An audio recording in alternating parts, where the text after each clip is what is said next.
Oh yes, we have some work to do here, ladies and gentlemen.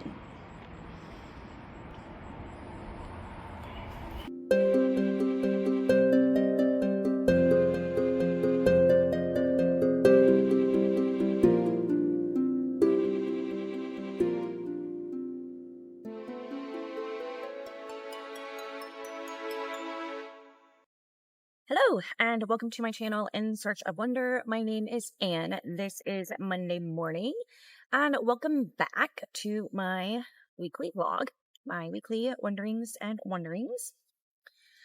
I took a break last week because I was on vacation, and more about that in a second, but now I am back at it and back to work, and I need to weed this garden. It has been a long time. I struggle with this because bugs love me, particularly chiggers and mosquitoes. And so anytime I am working in my garden, yes, I get attacked. So I'm doing this early in the morning, and I've applied all of the, bug stuff. So I'm hopeful to avoid the worst of it.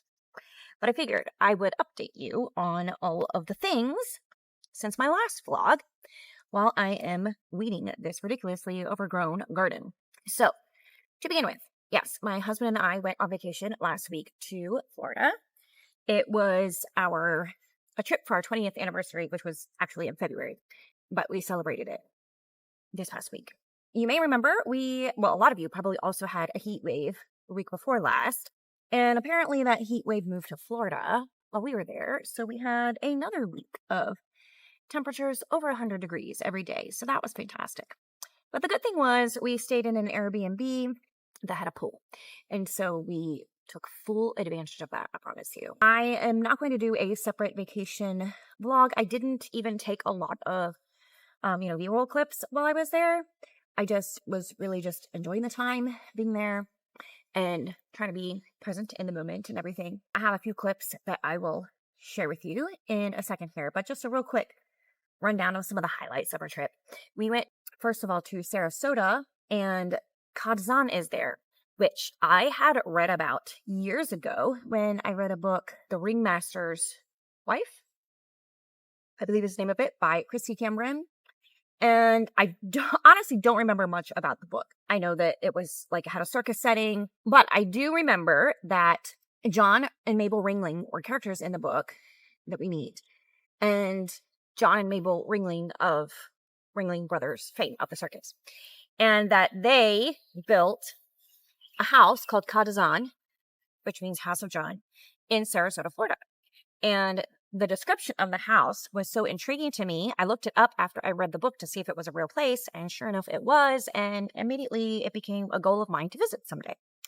So I did indeed visit there, and it was truly beautiful. Unfortunately, it had sustained some damage in a hurricane last year, I think, that they are still working on mitigating, doing some repairs and stuff like that. So it wasn't fully at its best, but there wasn't a great deal of damage. So we took the tour of that, and that was a lot of fun. There's a whole complex there with an art museum. The art museum was beautiful. There wasn't any particularly super special art there in their collection. I mean, they had some beautiful art, but nothing super notable, I don't think. But what I loved about it was the presentation of the art and the way that it was displayed, and the decoration of the rooms, everything, just truly beautiful. And obviously a great deal of attention was paid to that. And there also was this amazing courtyard area. Absolutely gorgeous. I could spend a whole day there if it wasn't over 100 degrees outside. It was really beautiful. So I enjoyed that very much. That was Sarasota. And then another day, we took a boat tour in Naples, Florida, and it went around the bay there and the Gulf. And it was supposed to be a dolphin tour. Unfortunately, we only saw one dolphin once on it. I mean, which is fine. That's pretty cool to see a dolphin up close. Well, I mean, as close as you're going to get, probably. We didn't see a lot of dolphins, which I was sort of hoping to. like maybe a whole school of dolphins or something. That did not happen, but it still was a beautiful, gorgeous boat ride, obviously. And also, some people on the boat did see a manatee as well. We weren't at the right vantage point to see it, but so that would have been nice, but we did not. However, it was cool for them. But the really cool part was an island, an uninhabited island, Keewaydin Island, where they take you to this beach that is only accessible by boat. And there are a lot of shells on there, like a lot of shells, like just piles of shells. And they gave everybody bags to collect the shells. We got some really amazing shells that I've never been able to collect at a beach before. So that was fun. Bringing them home was also fun. But we managed to get most of them home in one piece. So I apologize for the odd angle here as I am getting these weeds. That was another highlight of our trip.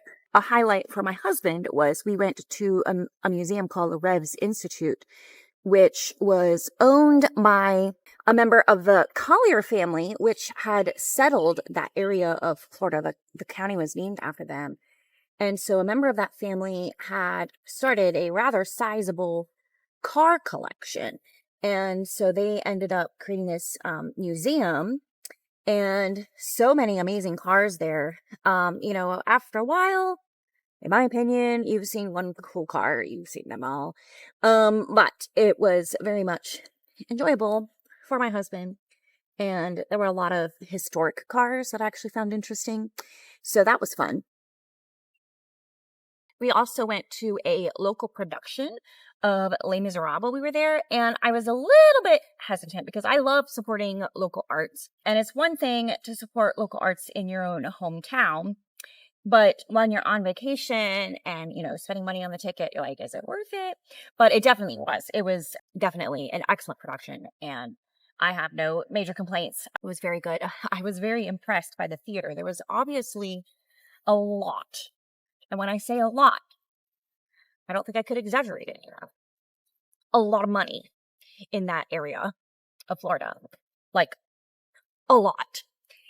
And in the information about the theater, they said that in 2024, they underwent a $22 million renovation for a local theater. And it looked like it. Like it was, I've never been in such updated, modern theater. It wasn't that big of a theater. It was just like everything was top notch, super expensive, everything. It was just money evident everywhere. So that was a fun experience. We also, of course, went to several beaches while we were there and enjoyed that very much. We're not really like big beach people, but we did explore quite a few beaches there in Naples, Florida. One beach was called Tiger Tail Beach, and it was so hot that day, like it was every day. And we knew ahead of time that it would be a long walk, like you had to walk around this lagoon to get to the actual beach. We just didn't understand the concept of how hot it would be. And we decided our options were to go before or after dinner because we had dinner reservations. And we were dumb and we decided to go before dinner. We were hot and sweaty when we went to dinner, which was great. Yeah, that was not the smartest thing we did. We definitely should have gone after dinner and maybe caught the sunset there. But as it was, we took that really long walk in the glaring sun, no shade, around this lagoon. It was like 15 minutes, which under normal circumstances is not a big deal of a walk, but we were pretty convinced we were going to die of heat exhaustion when we actually got to the beach. And so it was really hard to enjoy being there because then we knew we had to make that long walk back. And we were like trying to ration our water so that we would have water all the way back to our car. So that was not fun. But most of our beach experiences were much more pleasant than that. Those are the main highlights of our trip.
now let me just update you on my reading, because I have quite a bit to update you on in regards to that. First of all, I finished 1776, and I did mention it already in my June wrap-up, although I hadn't quite finished it yet at that point either. But it was very good by the end. I was really, really enjoying it. It's definitely very well researched, for sure. It wasn't what I expected going into it, and to be honest, if I had known, I may not have picked it up. I'm not really into battles per se and battle descriptions, but it was interesting to hear about it from that perspective rather than from the usual perspective we get, which is of the politicians in the Continental Congress and, writing the Declaration of Independence. And from that view of things, we were getting the view from the battleground, which was an interesting perspective. And the more I was reading from the book, the more I appreciated that different perspective on the Revolutionary War. And so I think I'm glad I read it, and I'm glad that I didn't avoid it. So I guess it's probably a good thing in the end that I didn't know about going into, because I would have missed out on it. So all in all, really enjoyed my time with that book. And there are some other titles by David McCullough that I am interested in reading, including The Pioneers for the Prairie Trail Readathon. And then A Worthy Risk, I was also reading by T. Elizabeth Renich. That one kind of grew on me. Initially, I felt like, I don't know, like maybe the author was trying too hard or something with the narrative, like trying to find the most unique word, the most descriptive word, or the most verbose way of saying something. And I like it when authors are creative with words. I prefer that to, a more everyday, everybody sort of narration style. But it just was like, it didn't always work. And so it came across like trying too hard, I guess, in a way. But as the book went on and I got more invested in the story and in the characters, that didn't bother me as much. Okay, I heard sounded like it was just on the other side of the rock where my phone is sitting. It sounded like a creature, which we primarily have squirrels and rabbits around here. But I was like, what? But it's actually on my neighbor's deck over there. A squirrel is jumping around and getting into something over there. Anyway, the story is very, there's a lot going on. There are a lot of layers in the story. And the author doesn't rush through any of it. Some people might find the pacing a little bit slow, but she takes her time and works through everything, all the aspects of the story. And like I said, there's a lot going on. There are a lot of story threads. There's a lot happening. There's a lot of foundation that she has to lay to get to the heart of the story. It does take time to do all of that. But I personally wasn't ever bored. I didn't ever think it was too slow. It was just very thorough. Overall, I enjoyed it. I think I gave it 4 stars. It wasn't really very much focused on the American Revolution, though, which I had thought that it would be more so going into it. It starts in the decade prior to the Revolution, and it starts actually in England, and then slowly works its way to America. Some of the characters had been involved in the French and Indian War, and so there's an aspect of that involved. Anyway, overall, it was very interesting. I guess I should give you a quick synopsis. It was about a family that has some convoluted back history, and there are some family secrets that are revealed over the course of the book, if you like that sort of thing. And the father is dying of tuberculosis in Italy, and the family is living in England.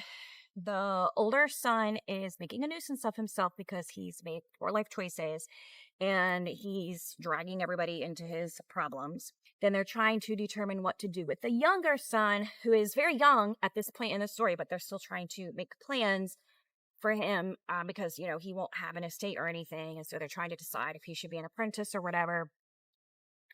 And our male-female character, who is the sister in this family, she feels personally responsible for taking care of her younger brother. And so she's very heavily invested in what happens to him. And that's a big part of the story. There is a lot of drama with a neighbor, and he is an evil man. And also the older brother has kind of gotten tied up with him. And so there is a whole storyline there involving that. And our main female character, whose name is Serenity, she gets involved in that, like it affects her. And so she gets accosted and she is in danger. So I just realized that the camera wasn't on, and I don't know where it was, but I was talking about a worthy risk. And our main female character, Serenity, she was accosted, and for her safety, she ends up moving or going to America with a family friend and her younger brother, who is serving as an apprentice for the family friend.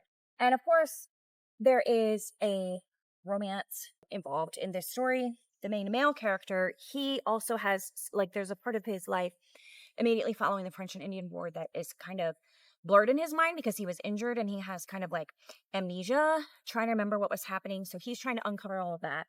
There's some mystery surrounding that. Like I said, there's a lot going on in the story. Trying to figure out the best angle for tackling the rest of this garden. Anyway, that was a worthy risk. In the end, I believe I gave it like 4 stars. It was good. I would say, in terms of the complexity of the story and the thoroughness of the way that the author worked through all the aspects of the story, all the different layers of it, and the characters, the portrayal of the characters, the character work was pretty good. It was very good. It was just that the narrative style that I was a little bit not on board with, and some of the vocabulary usage I felt was inaccurate. So that part of it, I take down a notch for that, but otherwise it was good. So that is a worthy risk. I also started on my July reading. I started Not Quite Mr. Darcy by Griffin, which I had just gotten on my Kindle somewhere. I'm going to be honest, I skim read most of it. So our character, our main female character, she is an American. And as the story starts, she is coming off of, well, she's newly widowed for like 6 to 9 months ago before the story started.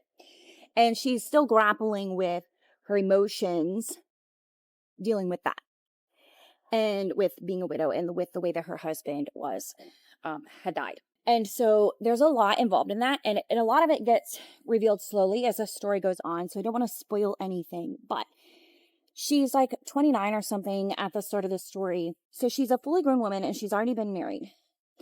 And obviously, you know, with the title, like, it's going to be a romance, right?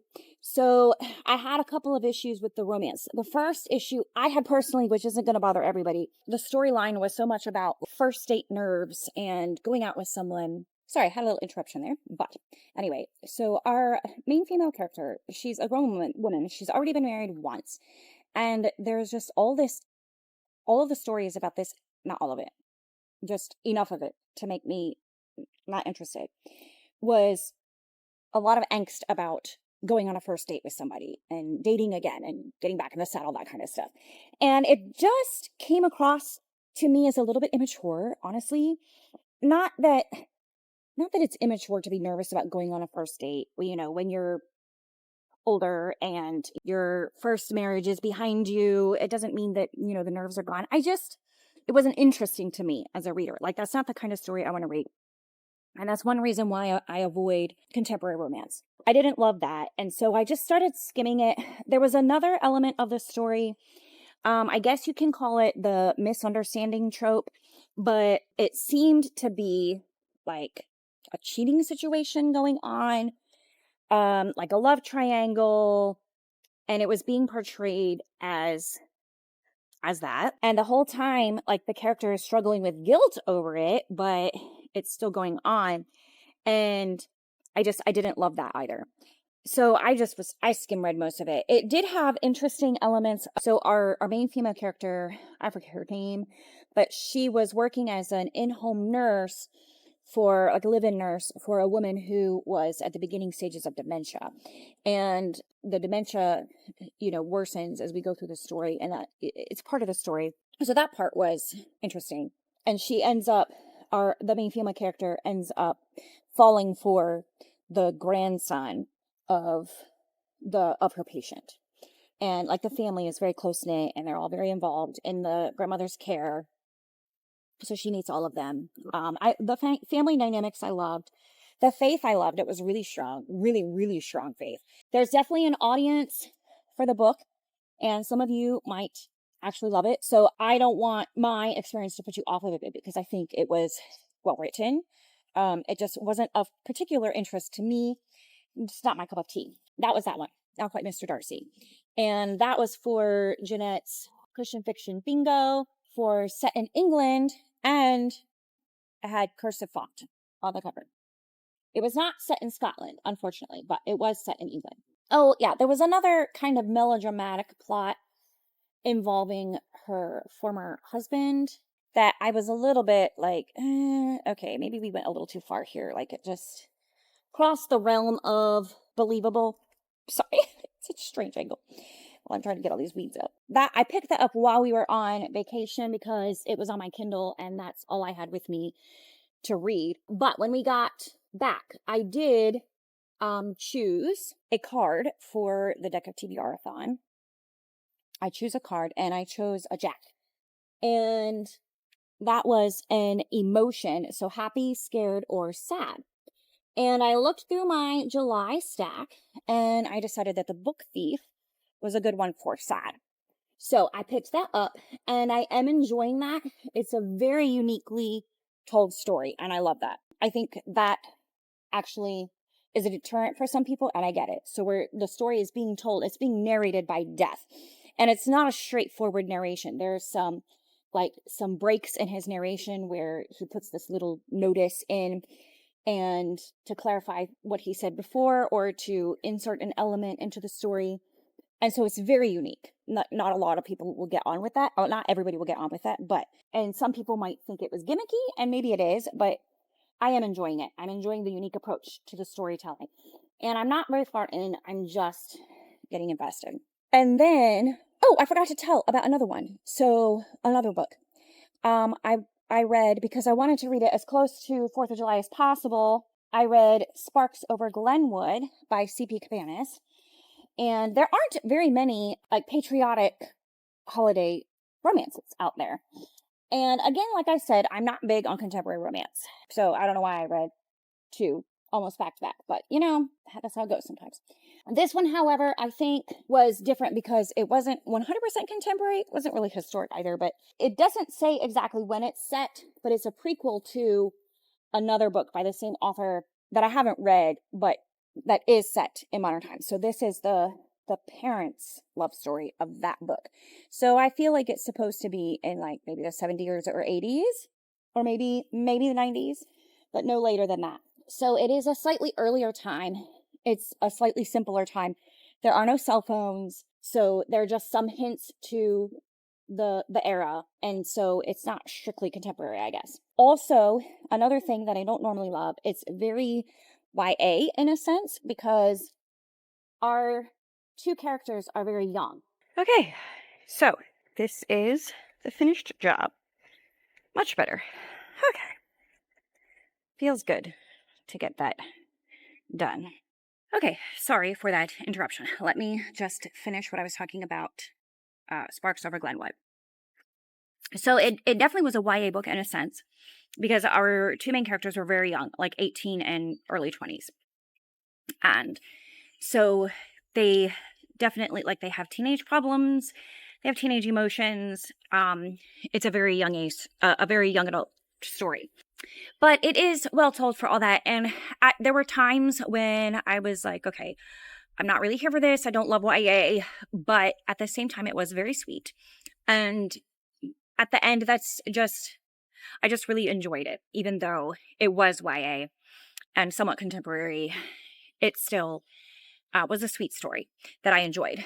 And I really loved how the girl, how she had some strong convictions about how she wanted to approach a relationship and dating, and as far as how she wanted to build a relationship with someone, and she stuck her ground without being obnoxious about it. And I love how the boy was willing to see from her perspective and to see where possibly he had the wrong idea about relationships and he was willing to change and to grow. And so I thought that was really good. And in that sense, I think it was a really important message for young people.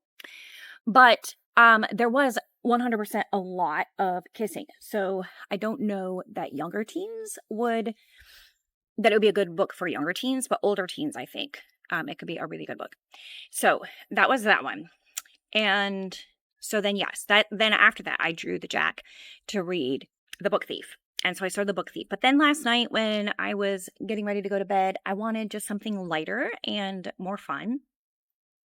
So I drew a card to see what other book from my stack I could pick up. And I drew a 7, which was a poll. And I didn't want to, this was like right before I was going to bed. I just wanted to read something fun in bed. So I didn't want to poll the world at large and wait for the response. So I just polled my family. I took 3 fun Austen-related options off my Austen shelf and showed it to all 3 other members of my family, and 2-1, they voted for Austenland by Shannon Hatfield. So I just started that last night. Literally, only a couple chapters in. So I have nothing to say about it, except that so far it seems like a fun story and I'm enjoying it. A little bit quirky, maybe a little bit, but fun. So that is my very long update. And I will check in with you later this week when I have more to report. Right now, I have a lot of stuff I need to get done. So off to check off everything on my to-do list. This that is all over the floor right now used to be on this shelf. It was a mess. It was difficult to get anything. I should have taken a before picture of what the shelf looked like. So I'm hoping to organize this shelf. So I've got that plastic drawer set in there, and it irritates me that that label wouldn't come off cleanly. I'll have to deal with that later. But I have another one. Will it fit is the question. Let's see. My son did the measuring for me. Relying on his measurements. Look at that. Perfect. Now to get all of my assorted medication, and I use that term loosely, organized into here. Okay, I got busy last night, so I didn't have time to update, but not only did I organize this shelf, oh, well, it's Band-Aids. Go where you belong. Not only did I organize this shelf, but I was able to organize the shelf above it, and this shelf down here, which you did not see, but was a mess, is also organized. So, yay me! I love organizing things in the summer. Well, it is time to do a quick update on what I have been reading this week. So in between running errands, grocery shopping, and reorganizing, not to mention house sitting, once again, for my friend, I did manage to do some significant reading yesterday, and I finished reading Austenland. You may have seen my shorts video about it, where I gave a quick review, a quick recap of my thoughts about it, but a little bit more in-depth thought. So first of all, it didn't take me long to read it. It was one of these quick, fun, escapist sort of reads, and it was enjoyable in that sense. It was pretty clean. There is a lot of like kissing / making out. Not a lot, but a decent amount of that. So be aware of that. And there may be 1 or 2 cuss words. I can't remember specifically, there may be, but otherwise it's clean. There are no scenes that you have to skip. So it was good in that way. I can recommend it.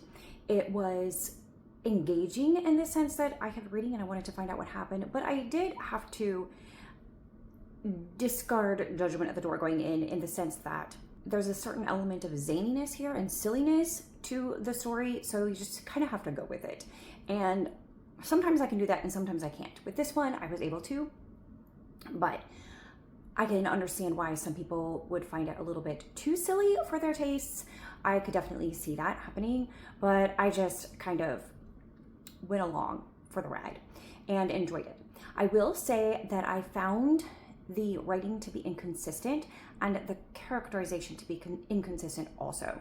As I mentioned in my short, the main character, Jane, is perceived by many readers to be indecisive, and I think that may be part of it, part of her character, but honestly, I think it was just the writing was inconsistent, and the author, Shannon Hale, wasn't presenting her character in a consistent way throughout the story, because she was sometimes presented as being one way and sometimes presented as being another way. So whether you look at it as the main character was inconsistent or indecisive, or the writing itself was inconsistent, either way, it did interfere with the story, and it made it just not as good, you know, as a book, not as high quality, I guess, if you will. In some ways it's really predictable, but in other ways, the way she was setting the story up, it didn't seem like it would go in a predictable direction, so you didn't really know for sure if it was going to go the way you thought it would or not. And so I don't want to say more about how it turns out because I don't want to spoil anything, but it does kind of take a convoluted route to the end. Some people may or may not enjoy that. I don't know. It was fine. I enjoyed the ride, like I said. I am interested in seeing the movie. What I'm hearing is that the movie takes the best of the book and leaves out, you know, the aspects of it that are a little bit frustrating, I guess, or not as good. So this may be just a story that works best in a movie format, maybe, is the thought. I don't know, but I am curious to watch the movie. I can rent it on Amazon Prime, so I will do that at some point. I have seen a few clips on YouTube, like just scenes from it, and it looks like a fun movie. So I think I might give that a try. But that is Austenland, and that was for Jane Austen July. This isn't really a retelling. It's definitely fan fiction of Jane Austen, of her stories, not of her writing style or even the setting or the time or anything like that, just the stories and some of the characters. And I think it's probably honestly drawing more inspiration from the 1995 Pride and Prejudice than from anything else. It's a very diluted Jane Austen retelling. There's despite the name Austenland, there's a very thin Austen connection, but it does work for that readathon. That's why I read it, and I've had it on my shelf for a while. I have the sequel, Midnight in Austenland, and I do want to read that one as well, but we'll see when I get to that. I will say that it does explore some interesting themes about what is real and the difference between genuine relationship and being genuine and genuine interaction with other people, as opposed to fake interactions when people are acting, when they're playing a part, when they're playing a role, and being able to tell the difference, and all of that as it applies to like dating relationships. And yeah, it's definitely very heavily focused on that. We get little highlights of our main character Jane's dating experiences throughout her life, from middle school on to her current stage as an adult. And we see how she was shaped and formed by these different relationships and what made them all fall apart, and what was real and what was genuine, what was fake, and all of them. And so it does explore some of those themes, but overall it's just a very lighthearted, fun ride, a little bit silly. And it could not be more the opposite. The Book Thief by Marcus Zusak, and I'm really enjoying this. The narrative style is so creative. That's my favorite part about it. We're hearing the story from the perspective of death, and interesting. I wonder what is... Okay, so he's Australian. Marcus Zusak is Australian, but it seems like he has a German-Austrian heritage. And what's interesting is, so he is narrating the story as death. There is a German musical called Elizabeth, which is about Empress Elizabeth of Austria. And it's not narrated by death, but death is a character in the story and is personified. And I feel like this is a thing maybe in like German literature and German art. So I find that interesting. Anyway, so I don't know anything about it other than what I just told you. That is the sum total of my knowledge about it. But I do think that it's interesting, and I do feel like it has some roots maybe in folklore or something. I'm not exactly sure. I would love to look into that a little bit more. I'm curious about that. But anyway, Death is the narrator of the story. His character, or this person as Death, it's not really obvious as he's telling the story. In the very beginning, it is. When he's just like laying the foundation of the story he's about to tell. Then it's very obvious. But as he's actually telling the story of this girl, Liesel, as he's actually telling her story, we only briefly get glimpses of who our narrator really is and what his purpose is. I don't know if it will become more prominent, his role, as the story goes on, as we get deeper into the war, and it'll be more obvious. But right now, it's just that he's telling the story. And we know that it's him, but other than that, it's not really prominent as part of the story. And he does have these quick little asides almost, or announcements. Let me show you. It's got these asterisks and these capitalized bold heading, and then these bullet points with additional information about something that he's just mentioned. And I think that it's really an interesting narrative device. For some people, I can see how it would interfere with the actual story. So I mean, it's a bit of a risk for a writer to take, but I think it adds an interesting layer to the storytelling, and it makes it stand out as something unique and creative. It may cross the line into being gimmicky, so there's that. But overall, I'm enjoying these little insights and asides, and I feel like it does add to the story and does not take away from it at this point and where I am. And I just really am enjoying the narrative style and getting to know these characters, Liesel and her foster father, Hans Huberman, even her foster mother, who is really a terrible person, but does seem to have some latent goodness deep inside, Rosa Huberman. I am really enjoying it. So I do need to pick a card to see what will be my next book, because I finished Austenland. So let me get my cards, and I'm going to do that now. Have my deck of cards. Shuffle them. These cards are not shuffling very well. Okay, so let's see. Let me just randomly pick one here. And that is a 6. So, for 1 point, romance or historical. Okay. For 3 points, a yellow cover. And for 5 points, music. So,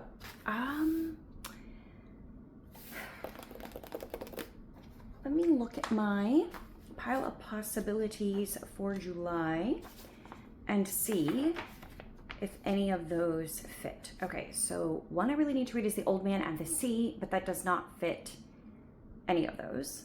Common Sense by Thomas Paine also I need to read, and that doesn't fit for any of them. However, Miss Austen would work. Actually, this would be historical fiction, but also this has yellow on the cover. It's a very yellow cover. So I think I'm going to go with that for 3 points. And this also fits for Chantel's Read Your Bookshelf Challenge, because you're supposed to read a book with a map for the July prompt. And we have a map right here at the beginning of the book.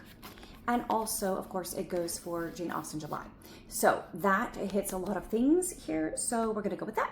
This is the next book that I will attempt to read. So here we go. I made myself a smoothie bowl this morning. Well, for lunch.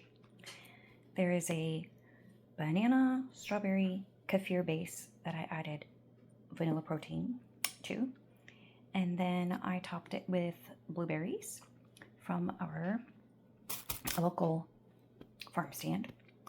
And then I have some chia seeds and cacao nibs. And the next little stripey there. And then I have this Nutrial Nut granola stripe there. And then these cluster bucks granola clusters. And then some freeze-dried berries from Trader Joe's. And then I made a drizzle that didn't drizzle very well. It's got almond butter and unsweetened cocoa and molasses in it. But I did it wrong. Next time I'll do it right. And topped with some whipped cream that I happen to have in the fridge. Yum. I'm just having too much fun today.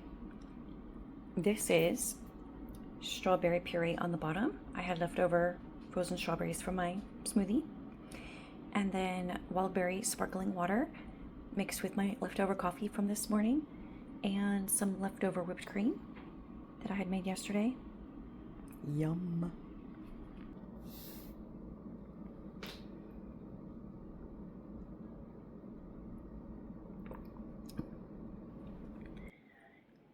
See this mess? This mess is from a project I've been working on, which is restocking my Etsy shop. Don't need to look too close because they're actually, the titles of the books are on there. So, let's just look at this mess that I'm about to clean up. I am hoping to get all of those books on my Etsy shop and get it completely restocked. It's been empty for a while. I just haven't had time to restock it. So I'm hoping to get it restocked before this video gets up. All of the items are ready. I just need to set up the listings and upload the pictures. So, assuming I get that done, this whole stack of blind dates is going to go on my Etsy shop. And I will tell you that one of them is a book that I have mentioned in this very vlog. So, there you go. Now I need to clean up this mess. So, it's Friday, and I'm working for my sister in the same place that I was working a couple weeks ago. I've actually worked here several times. It's a big estate in terms of items and lots that we're working through. This is the view. It's a little bit affected by the Canadian wildfires. I have lived in the Mid-Atlantic area for almost my entire life. On the past 2 years, I think, maybe 3, are the first in all those decades that the Canadian wildfires have reached this far. So I don't know what's going on out there, but yeah, it's affecting our air quality. Can't imagine how terrible it is in actual Canada. That is most unfortunate. I have been a little bit under the weather this week. I think I'm getting better, but woke up with a really groggy voice. It's fine at the moment. But hopefully over the worst of it, whatever it was bothering me, some kind of respiratory thing. So this is my view.